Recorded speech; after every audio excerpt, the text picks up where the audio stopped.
eu sou ignorante aqui, tá? Por isso que assim, estou participando de orelha mesmo. É interessante porque eu vou fazer pergunta que o pessoal também que não conhece tem também dúvida. Você falou da Umbanda, né? Qual que é a diferença da Umbanda, Quimbanda, né? Quais são as diferenças? Vamos lá. Então, em primeiro lugar, também tem várias umbandas e tem várias quimbandas, né?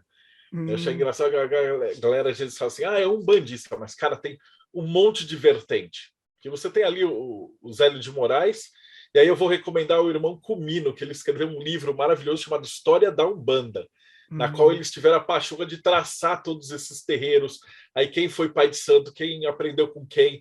Depois ele foi separando, assim, na década de 50, começou a entrar uma Umbanda mais mística. Então você vai ter aí uma galerinha que começou a trabalhar com coisas de magia dentro da Umbanda. Depois surge, da década de 70, 80, o Rubens Saraceni, que foi um dos meus pais de santo, e ele traz a Umbanda Sagrada, que foi uma outra codificação que era bem desafricanizada. Então, ali naquela Umbanda, as entidades que desciam, o cara falava assim, eu era templário, assim, ou alquimista, eu fui bruxo, eu fui druida. Então, era uma outra pegada que não tão afro. Então, o que basicamente seria essa Umbanda? Seria um culto ao ancestral, um culto aos orixás, um terreiro, a incorporação. É um espaço onde você vai ter médiums que vão se organizar em torno de um chefe, que chama pai de santo, ou chefe de terreiro, que é uma entidade sempre que está coordenando aquilo lá, e aí ele vai falar. Então eles vão estabelecer um ponto de força energético para fazer cura, fazer a caridade e ajudar os outros. Então, ao mesmo tempo, ele está ajudando as pessoas que estão aqui no mundo material e está dando espaço para espíritos que têm alguma coisa para fazer ainda, ou para se curar, ou para trabalhar, poderem estar trabalhando. Então, ele é uma via de mão dupla. E aí, esses centros são chamados terreiros. Então, isso seria a Umbanda. Mas aí, dentro disso, você vai ter várias Umbandas também. E a Quimbanda é diferente, então? Isso, a Quimbanda, eles trabalham com Exu e Pombagira. Então, ela tem uma outra vertente. Ela trabalha muito com feitiçaria, ela trabalha com outros tipos de entidade também. Então, o Exu da Quimbanda não é o Exu da Umbanda. Olha! Ele é um outro tipo. Geralmente, eles se identificam com entidades babilônicas ou entidades assírias. Aí você tem muito deles que até se identificam como demônio, Lucifer, Beelzebub, Maioral. Então, eles trabalham muito numa outra pegada. E a Umbanda é mais nessa área de, caridade, vamos trabalhar e etc. Na Quimbanda, por exemplo, às vezes, muito desses Exus e tal nunca foram humanos. Então, são entidades que nunca incorporaram, nunca nasceram, nunca vieram à Terra, né? Na Umbanda, a gente chama isso de encantados. Na Quimbanda, eles vão chamar de Exu, imagina. Na Quimbanda, por exemplo, você não tem preto velho, você não tem caboclo, você não tem herê, você não tem nada. Você trabalha simplesmente com Exu e Pombagira. Olha só, olha como a gente é ignorante, eu não tinha nem ideia disso, assim. E o pessoal das igrejas costumam ter muito mais medo da Quimbanda, porque se você for num terreiro de Quimbanda, você vai ver que as figuras elas parecem muito demoníacas, né? Então tem o chifre, tridente, às vezes você tem sacrifício, depois a gente entra nessa área de animais, tudo preto e vermelho e tal, e aí os crentes pira, mas é só uma faixa de energia de trabalho. Enquanto que nos terreiros de Umbanda eles procuram trabalhar com tudo é branquinho, tudo tem imagem de Jesus, ele é mais palatável, vamos usar essa palavra, é meio problemática, mas seria nesse ponto, que é também um ponto politicamente de disputa, correto, sei lá. Mais politicamente correto. Agora, então, assim, essa imagem do Exu que a gente vê em casa, sei lá, casa de... como é que se chama? Aquelas casas que vende imagem, né, tal. Isso, de artigos religiosos. Artigos religiosos, esse nome que eu queria. Aquela imagem do Exu, que é uma representação quase do diabo da Igreja Católica, né, com chifre vermelho e tal, é só da Quimbanda, então. Não, existe a gira de esquerda dentro da Umbanda também, mas ela é diferente, ela é mais... Vou usar o termo leve, porque assim, para quem está de fora, seria menos assustador, vamos colocar assim. Então você sempre vai ter, a Umbanda ela vai trabalhar com espíritos que são de luz e espíritos que são de sombra. Mas não é que esses caras sejam ruins, né? Uma metáfora que eu gosto de colocar é que às vezes você vai ter um criminoso. Então você tem dois jeitos de você estar tratando aquele tipo de criminoso. Um deles são os psicólogos, os caras que vão tentar trazer esse cara de volta para a luz, mas esses camaradas eles não vão entrar, subir o morro na favela para trocar tiro com o traficante. Então o Exu ele é como se fosse um policial militar, ou uma SWAT, ou uma equipe que vai lidar com as energias densas, energias baixas, os demônios mesmo, né?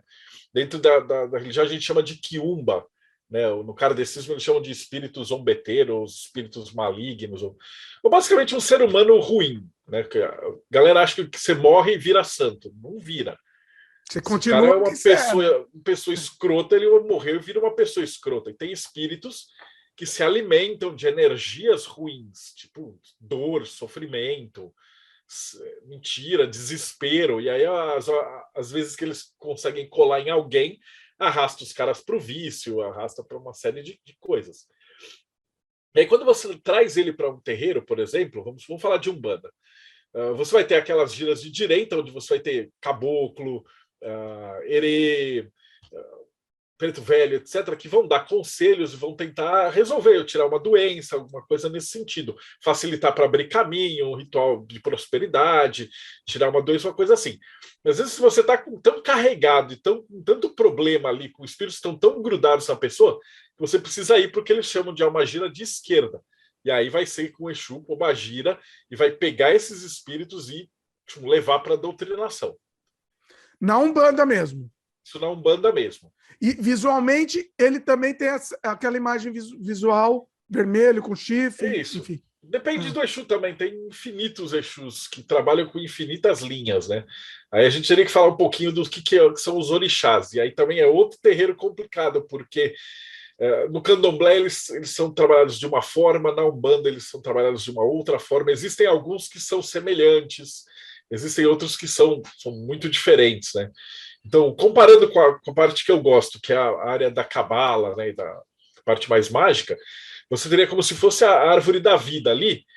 Então, você teria as tais linhas de trabalho. Então, você tem a linha de Chapanã, embaixo, em Malkuth, que Chapanã é como se fosse, ele tira as doenças, né? Ele é o médico dos pobres, ele trabalha muito com os portais de morte, nascimento, tirar a doença, etc. Aí você vai ter Iemanjá, né, que é o Iesod, a lua. Ela trabalha muito com essa linha de mãe, de cuidar de filhos, de acalentar, de trabalhar a alma humana. Aí você tem a linha de Exu, de Pombagira, que seria a Rod, que eles são os grandes professores dessa parada toda, e os guardiões dali. Aí você vai ter uma infinidade também, vai ter Tranca-Rua, Maioral, Marabô, Ventania, eles dão os nomes de acordo com combinações entre os outros orixás. Do lado direito da árvore, você vai ter lá Oxum, que seriam as águas, né? A mãe Oxum, as cachoeiras. Então, ela vai trabalhar ali com uma energia de conquista, de sensualidade, de amor próprio, de você trabalhar o emocional. E aí você tem a linha dos caboclos, que é a linha do sol. Normalmente, podem ser espíritos que já não precisam mais encarnar, então eles estão do lado de lá, eles ajudam os outros porque eles podem, porque eles querem. Então você vai ter lá caboclo também dos vários tipos. Então vai ter um caboclo de Iemanjá, caboclo de Ogum, caboclo de Oxóssi. Você pode combinar, tem todas as facetas energéticas que você puder imaginar. Aí você vai ter em cima Ogum, que é Marte. O Ogum trabalha muito com abrir caminho, conseguir vontade, fazer as coisas, fazer a energia girar, fazer o mundo funcionar. E do outro lado, Oxóssi, que é o planejamento. Então, Oxóssi são os curandeiros, as ervas.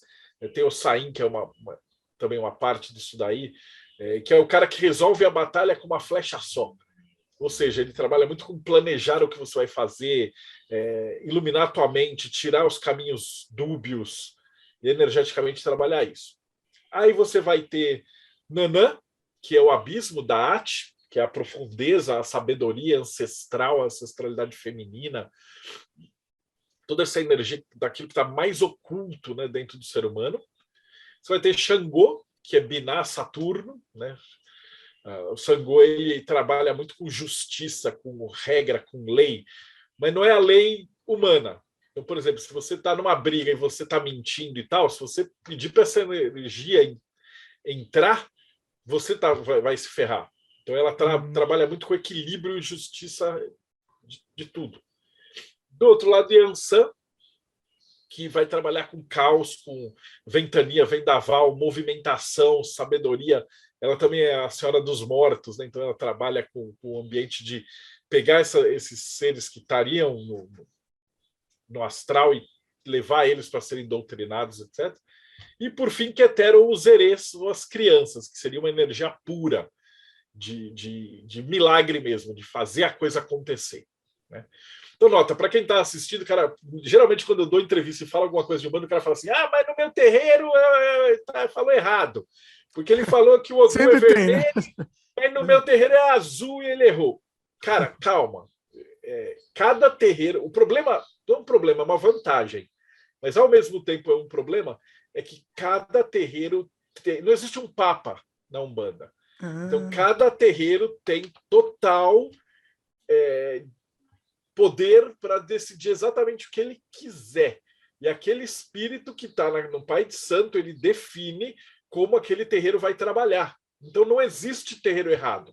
Não existe uma Bíblia, não existe um Papa, não existe um conselho de cardeais, não existe nada.